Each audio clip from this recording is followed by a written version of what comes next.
바로 스카이포츠하고 린덴이 손잡고 추진하는 마이애미의 차세대 버티포트 개발 계획이죠.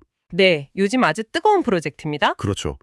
와, 이 안에는 항공 기술은 물론이고 부동산, 에너지, 도시 계획까지 미래 교통의 모든 요소가 응축된 하나의 작은 생태계가 담겨 있더라고요. 네. 특히 저는 이 아이디어가 정말 기발했어요. 착륙장 바로 아래 공간에 충전 시설을 전부 숨겨버린다. 여기서부터 한번 이야기를 시작해보면 어떨까요? 아, 바로 그 지점이 이 프로젝트의 핵심을 딱 보여주는 부분입니다. 지금까지 AAM 산업이 어떤 멋진 비행체를 만들까 이런 꿈에 좀 집중했다면요. 네, 기체 자체에만요? 그렇죠. 이 프로젝트는 그래서 그 비행체를 어떻게 현실 세계에서 뜨고 내리게 할 것인가, 이 지극히 현실적인 질문에 대한 가장 구체적인 답변을 내놓고 있거든요. 기술적인 상상력이랑 또 냉정한 사업성의 균형을 이렇게까지 정교하게 맞춘 사례는 정말 드물다고 할 수 있습니다. 좋습니다. 그럼 먼저 이 프로젝트의 큰 그림, 그러니까 이 전체판을 어떻게 짰는지부터 한번 살펴보죠. 제가 자료를 읽으면서 이건 정말 영리하다고 무릎을 탁 쳤던 전략적인 결정이 몇 가지 있었는데요. 네. 그중 첫 번째가 바로 파트너십이었어요. 인프라 개발 전문 회사인 스카이포츠, 그리고 공항 운영의 베테랑 린덴, 이 둘이 손을 잡았단 말이죠. 그렇죠. 이게 왜 그렇게 환상의 조합이다 이런 평가를 받는 걸까요? 그게 건축가랑 실제 그 건물을 쓰는 운영자 사이에 아주 오래된 간극을 처음부터 메웠기 때문입니다. 간극이요? 네, 보통 이런 대규모 인프라 프로젝트를 보면 멋진 조감도를 그리는 설계사랑 나중에 그걸 실제로 운영해야 하는 운영사가 완전히 따로 노는 경우가 많아요. 보통은 따로 하는군요. 그럼 이제 디자인은 정말 환상적인데 막상 운영을 하려고 보면 동선이 꼬이고 유지 보수는 너무 불편하고 안전 문제는 뒤늦게 발견되고 이런 일이 비일비재하죠. 와, 비유가 확 와닿네요. 보기엔 너무 예쁜데 정작 요리하기엔 동선이 엉망인 주방 같은 거군요. 바로 그겁니다. 정확한 비유세요. 그러니까 린덴이 그 주방을 매일 써야 하는 베테랑 셰프 역할을 하는 셈인 거죠. 아하, 린덴은 수십 년간 공항과 헬리포트를 운용하면서 온갖 돌발 상황을 다 겪어본 팀이거든요. 그분들이 설계 초기 단계부터 참여한다는 건 비행기가 착륙해서 다시 이륙하기까지 지상에서 대체 어떤 일이 벌어지는가 이걸 완벽하게 시뮬레이션해서 설계에 반영한다는 뜻입니다. 예를 들면 어떤 것들이 있을까요? 아주 사소한 것들이요.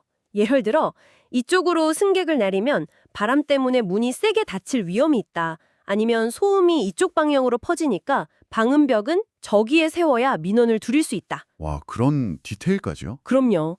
긴급 상황 시 소방차 이쪽이 최적이다. 이런 것들까지요.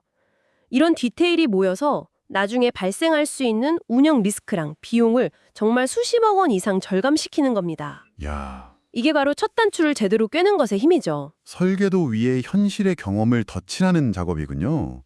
알겠습니다. 자, 최고의 팀을 꾸렸는데 이 팀이 엉뚱한 곳에서 일을 시작하면 소용이 없겠죠? 당연하죠. 두 번째로 눈에 띈 전략이 바로 입지 선정이었습니다. 자료는 마이애미의 왓슨 아일랜드를 거의 신의 한 수처럼 묘사하고 있어요. 왜 하필 이 섬이 그렇게 중요한 건가요? AM의 성공은요, 결국 네트워크에 달려있기 때문입니다. 네트워크? 네, 아무리 빠른 항공기가 있어도 사람들이 가고 싶어하는 곳이랑 연결되지 않으면 그냥 무용지물이잖아요. 맞아요. 왓슨 아일랜드는 마이애미의 도심, 국제공항, 크루즈 터미널, 그리고 고급 주거 지역의 딱 중간에 위치한 교통의 요지입니다.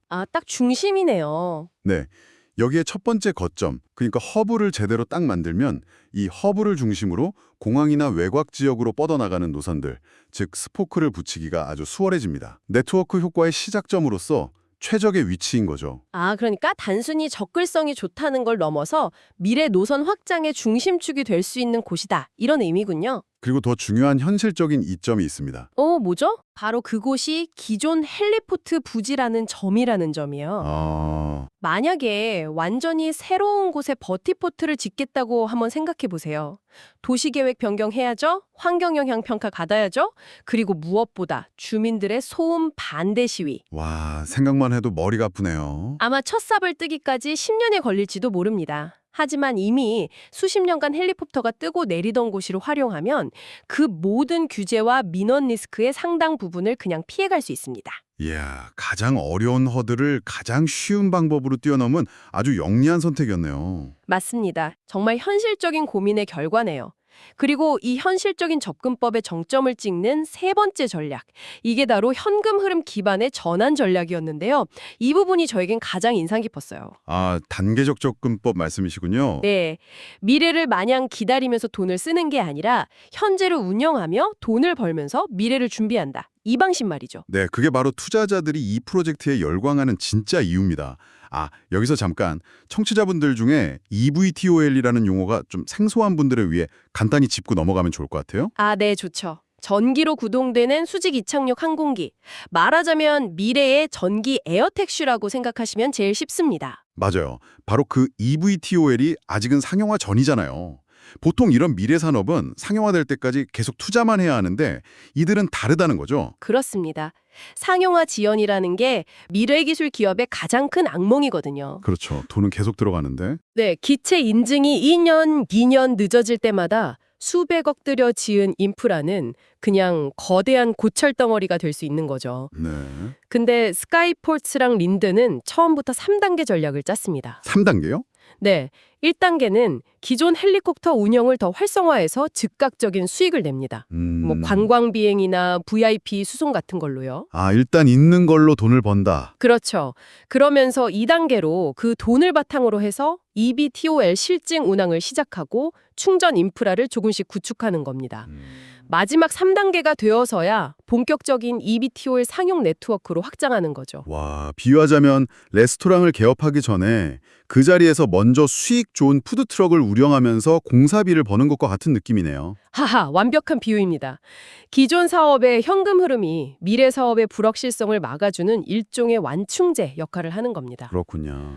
이건 미래의 모든 것을 거는 도박이 아니라 현재의 발을 딛고 미래로 한 걸음씩 나아가는 아주 안정적이고 계산된 사업 계획인 셈입니다. 자, 이렇게 큰 판을 짜는 전략을 봤으니 이제 정말 재미있는 디테일의 세계로 한번 들어가 보죠. 바로 페이토, 즉 최종 접근 및 이륙 구역의 하부 공간을 활용한 충전 인프라 설계입니다. 네, 페이토 하부 공간. 이게 마치 집 주차장 바닥 아래에 아무도 모르는 비밀 정비 공간을 만드는 것 같은데 왜 굳이 이렇게 복잡하게 설계했을까요?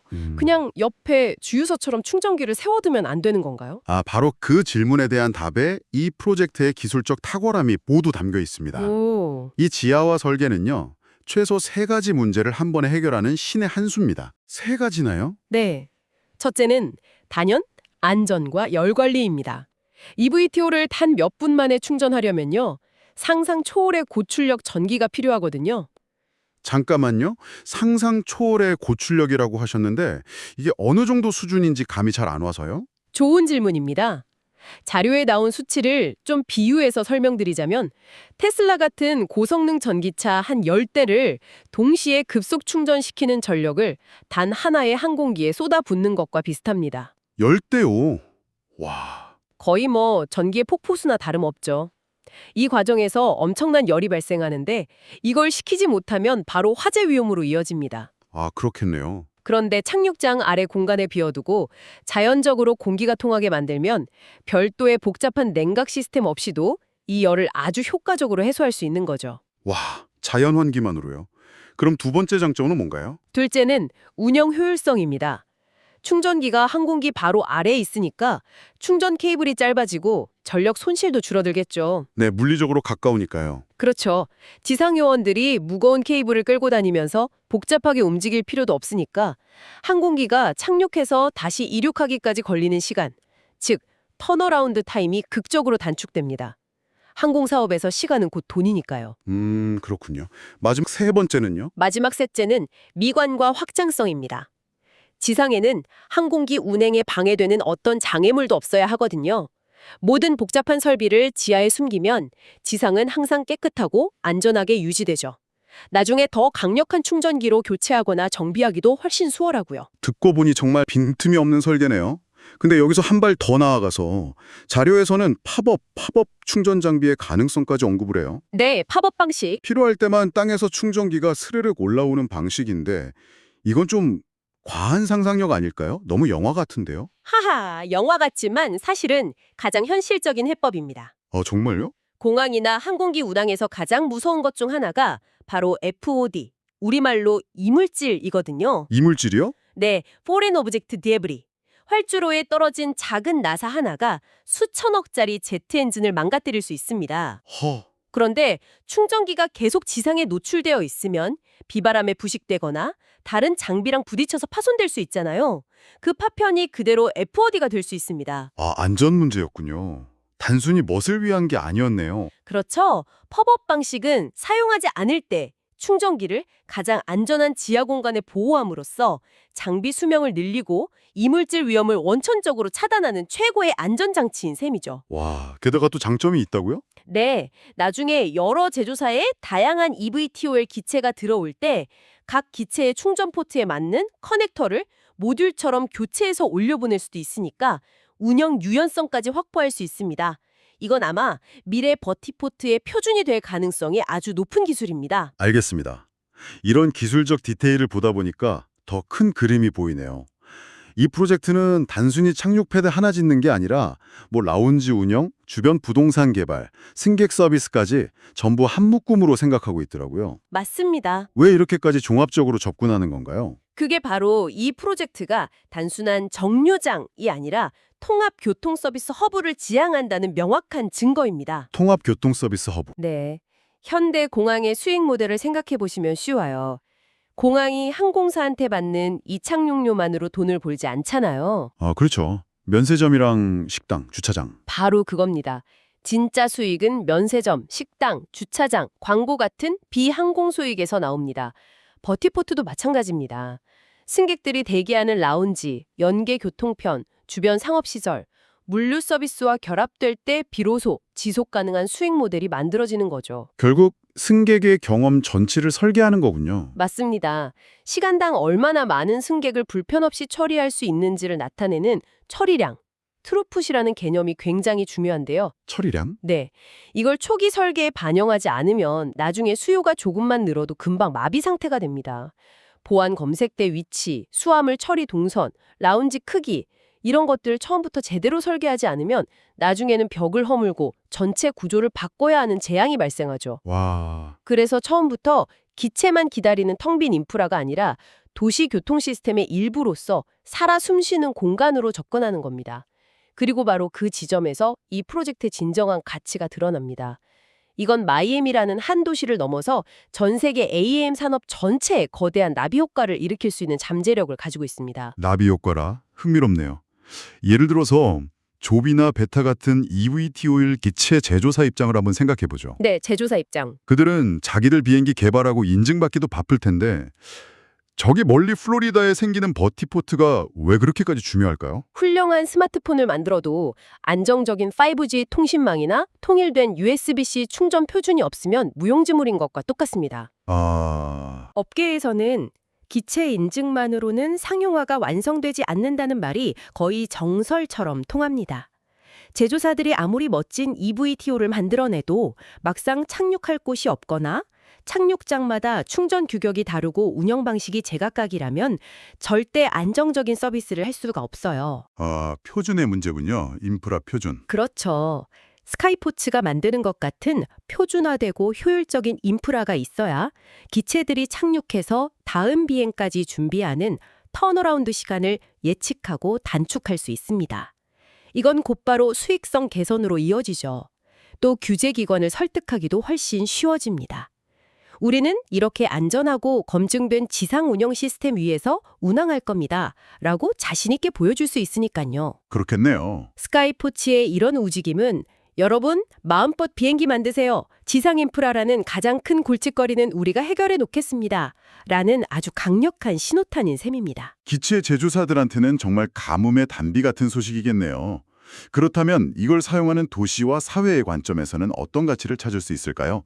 이게 단순히 부자들의 새로운 교통수단이라는 비판을 넘어설 수 있을까요? 물론입니다. 두 가지 측면에서 매우 중요한데요. 첫째는 똑똑한 투자의 관점입니다. 똑똑한 투자. 네, 앞서 말했듯이 이 프로젝트는 수천억을 한 번에 쏟아붓는 방식이 아니잖아요. 시장 상황을 봐가면서 1단계로 기존 시설 개선하고 2단계로 전력 설비 증설하고 3단계로 EVTO 전용 구역 확장하고 이런 식으로 투자의 속도와 규모를 조절할 수 있습니다. 이건 도시 인프라 투자 리스크를 극적으로 낮추는 아주 건강한 방식이죠. 그렇군요. 그럼 두 번째 측면은 뭔가요? 바로 공공성의 확보입니다. 이 버티포트는 단순히 승객만 나르는 곳이 아니거든요. 아, 또 다른 기능이 있나요? 네, 응급 환자를 캐온 헬기가 더 빠르고 안전하게 병원으로 연결되는 거점이 될 수 있고요. 허리케인 같은 재난이 발생했을 때 구호물자를 실어 나르는 전진기지가 될 수도 있습니다. 아하, 이렇게 경찰, 소방, 의료 같은 공공 서비스와 결합될 때 버티포트는 사회적 수용성을 얻고 도시의 필수 인프라로 자리매김하게 됩니다. 부자들의 택시 정류장이 아니라 모두를 위한 생명선이 될 수 있는 거죠. 그렇군요. 이 모든 요소가 성공적으로 맞물려 돌아간다면 그 파급 효과는 정말 마이애미에만 머물지 않겠네요. 자료에서 언급된 마이애미 모델이라는 말이 바로 그 이야기겠죠? 그렇습니다. 현재 제대로 된 도시명 버티포트의 성공 사례는 전 세계적으로 사실상 전무합니다. 다들 이제 막 걸음마를 떼는 단계죠. 그래서 만약 마이애미 프로젝트가 성공한다면 그 프로젝트에 적용된 설계 방식, 운영 노하우, 사업 모델, 그리고 규제 해결 과정 전체가 하나의 패키지가 되는 거예요. 그래서 전 세계 다른 도시들이 그대로 따라할 수 있는 글로벌 표준, 즉 마이애미 모델이 될 가능성이 매우 높습니다. 글로벌 표준이라. 이게 좀 더 구체적으로 설명해 주실 수 있나요? 예를 들어 우리나라 부산 같은 도시가 우리도 버티포트를 만들고 싶다고 할 때요. 네, 좋은 예시네요. 이 마이애미 모델에서 가장 먼저 뭘 가져다 쓰게 될까요? 건축 설계 도면인가요? 아니면 사업 계획서인가요? 정말 좋은 질문입니다. 놀랍게도 부산이 가장 먼저 복사하게 될 것은 콘크리트 설계도가 아닐 겁니다. 그럼 뭔가요? 바로 프로세스와 서류입니다. 서류요? 네, 첫째는 파트너십 모델이죠. 우리 도시의 린대는 누가 될 것인가? 이걸 먼저 고민하면서 최적의 운영 파트너를 찾을 겁니다. 둘째, 그리고 이게 가장 중요한데 마이애미 프로젝트가 미국 연방항공청 FAA의 승인을 받기 위해 제출했던 수백 페이지짜리 안전성 검증 보고서와 운영 계획서를 가져올 겁니다. 그리고 그걸 바탕으로 우리 국토교통부에 가서 보십시오. 세계에서 가장 엄격한 미국에서 이미 안전성을 검증받은 방식입니다. 라고 설득하는 거죠. 와. 이것만으로도 규제 승인에 걸리는 시간을 수년은 단축할 수 있습니다. 물리적인 설계는 그 다음 문제죠. 와. 그러니까 건물 자체를 복제하는 게 아니라 성공으로 가는 길, 특히 그 관료주의의 벽을 넘는 지름길을 복제하는 거군요. 이건 정말 엄청난 가치네요. 바로 그겁니다. 특히 마이애미처럼 관광, 해안, 도심의 복합적인 수요를 가진 도시, 예를 들어 방금 말씀하신 부산이나 싱가포르, 두바이, 시드니 같은 도시들에게는 그야말로 완벽한 참고사가 되는 셈이죠. 오늘 이야기를 종합해보니 마이애미 버티포트 프로젝트는 정말 단순한 건설 계획이 아니었네요. 현실적인 자금 조달 계획부터 영리한 기술 설계, 그리고 산업 생태계 전체를 고려한 하나의 정교한 운영 시스템 그 자체였습니다. 네, 맞습니다. 오늘 대화의 핵심을 한 문장으로 요약한다면 역시 이것 같습니다. 인프라가 먼저 똑똑하게 성숙하면 기체의 상용화는 저절로 빨라진다. 이 프로젝트는 AAM이 막연한 꿈의 영역에서 구체적인 현실로 넘어오는 과정에서 인프라 진영이 내딛는 가장 의미 있는 첫걸음이 아닐까 싶습니다. 정확한 정리입니다. 지금까지 우리는 항공기라는 새로운 주인공을 위해 도시가 어떻게 무대, 즉 인프라를 만들어줘야 하는지에 초점을 맞춰 이야기했습니다. 하지만 한번 관점을 완전히 뒤집어 상상해 보시죠. 만약 이런 버티포트가 미래의 버스 정류장이나 지하철역처럼 우리 도시 곳곳에 당연하게 존재하게 된다면 반대로 우리 도시의 모습은 이 새로운 교통수단에 맞춰 어떻게 변해야 할까요? 하늘이 또 하나의 길이 되는 시대, 우리의 출퇴근 방식과 주거 형태, 심지어 도시의 스카이라인까지 과연 어떤 근본적인 변화를 맞이하게 될까요? 아마 오늘 우리가 나눈 이야기보다 더 크고 흥미로운 질문이 아닐까 싶습니다.